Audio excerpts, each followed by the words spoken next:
¿Qué tal, queridos amigos? Pues sí, han aumentado los suicidios, la violencia interfamiliar, la ansiedad, la depresión. Todo esto como consecuencia de que la mayor parte de los mexicanos, digamos que el 70% responsable, mantiene el confinamiento porque no ven la luz al final del túnel.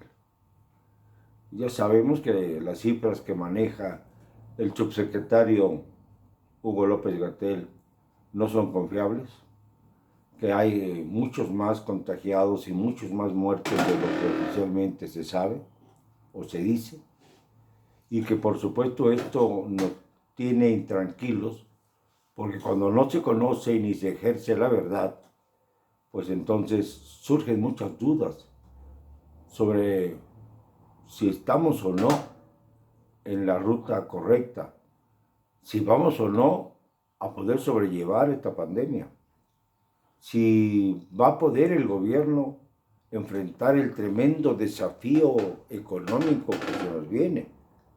Se nos viene un desafío económico que no habíamos tenido en todos los tiempos.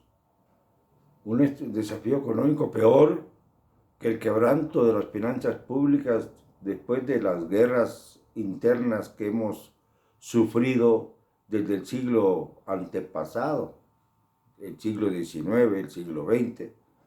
La reforma, la independencia, la reforma, la revolución, que dejaron devastado al país, pero sin embargo no en las condiciones en que podemos enfrentar ahora la post-pandemia. Ya sabemos que la pandemia no va a terminar, además.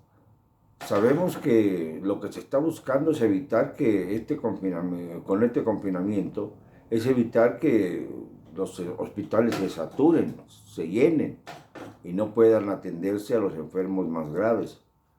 En esto también se nos está mintiendo, porque se habla de que hay un 70% de disponibilidad, salvo en la Ciudad de México, en donde se habla de que nada más queda un 30% de disponibilidad, quizá porque es más evidente.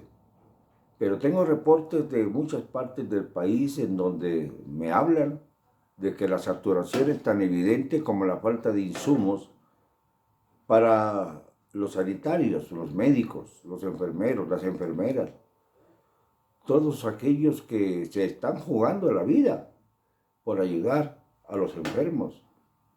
Son verdaderos, y lo hemos dicho muchas veces, héroes civiles, que no tenemos con qué pagarles lo que están haciendo. En todo el mundo, no solamente hablo de México.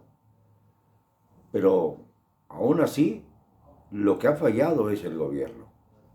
El gobierno al no decir la verdad, al mentir descaradamente, al proponer dos discursos completamente enfrentados. El discurso de López-Gatell, quédate en casa, pero ya vamos a tomar medidas para que escalonadamente volvamos a nuestras labores.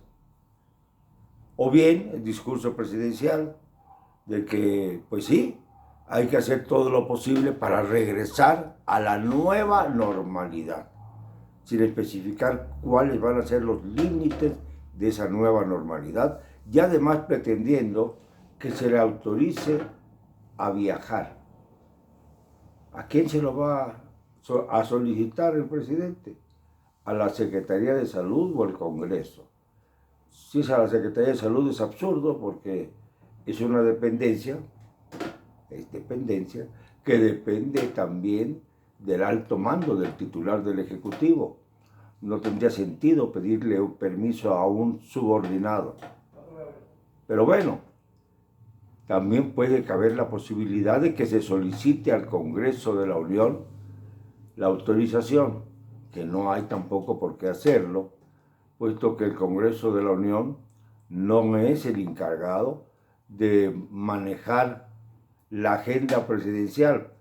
Se solicita permiso al Congreso cuando el presidente tiene que salir del país, cosa que no está ocurriendo ni va a ocurrir, porque el presidente no tiene intenciones de salir del país por cuestiones de salud. Ya se le autorizó, si acaso, a ir a visitar al señor Trump, porque el señor Trump está insistiendo en que ya casi va más de, ya casi un año y medio desde que asumió el poder López Obrador, y no le ha visto la cara. Y esto es algo insólito en la vida política del país. A nosotros nos parece que esas visitas no son tanto de rutina, sino como para tomar nota de lo que Estados Unidos quiere hacer en México. Pero así siempre ha sido. Los presidentes se reunían cuando menos 3 veces, los presidentes de México y de los Estados Unidos, antes de tomar posesión, durante el ejercicio y al final del mandato, como para rendir cuentas. Luego pues ya se extendieron las visitas y ahora simple y sencillamente no se han dado. Cosa muy curiosa, porque mientras más afila el cuchillo el presidente Trump, más lo consiente el señor López Obrador y más elogios recibe del presidente más antimexicano que ha tenido nuestro país. Y esto no es consecuencia de la pandemia, es consecuencia de un gobierno que no tiene congruencia, de un gobierno que manda dobles mensajes y que desde luego no resuelve absolutamente nada. Y esto es lo trágico, que pretende el presidente otra vez asumir que está cerca del pueblo porque viaja a las comunidades más apartadas del país, sin que con ello resuelva, repito, absolutamente nada.